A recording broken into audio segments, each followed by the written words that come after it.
On parle beaucoup de secte aujourd'hui. Que veut dire ce mot pour vous?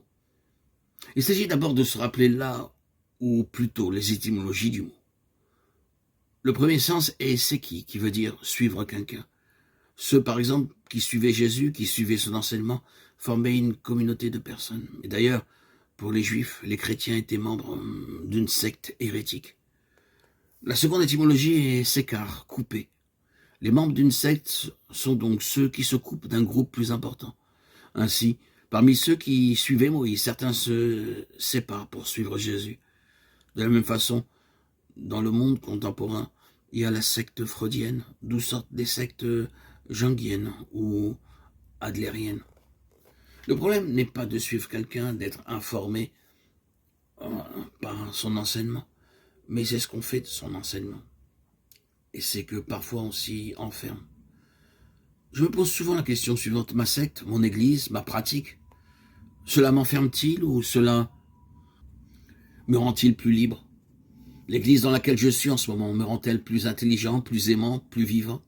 Si ce n'est pas le cas, il faut que je sorte de cette secte-là. Il y a effectivement des groupes spirituels, des églises, des sectes, où plus on s'engage et moins on devient intelligent. C'est-à-dire que l'on a l'intelligence arrêtée par ce qu'on pense tel ou tel. La pensée du maître, par exemple, au lieu de nous aider à penser par nous-mêmes, nous borne. Et dès lors, on devient des perroquets qui répètent sa doctrine.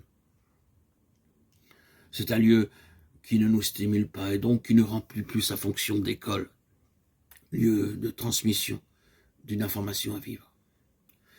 Il y a des lieux où on est entré par besoin d'amour ou par besoin de fraternité. Et l'on s'aperçoit peu à peu que l'on devient ni plus aimant, ni plus ouvert aux autres. Mais au contraire, la peur s'installe. Peur de la contamination, des impurs, des hérétiques.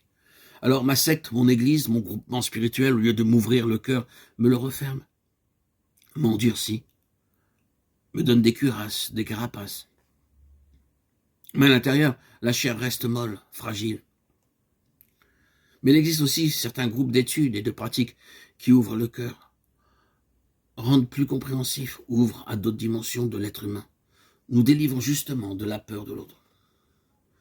Il faut se méfier alors de l'amalgame, sinon dès que 2 ou 3 personnes se réunissent pour réfléchir ou prier, on enverra la police, comme ce fut le cas dans certains pays totalitaires.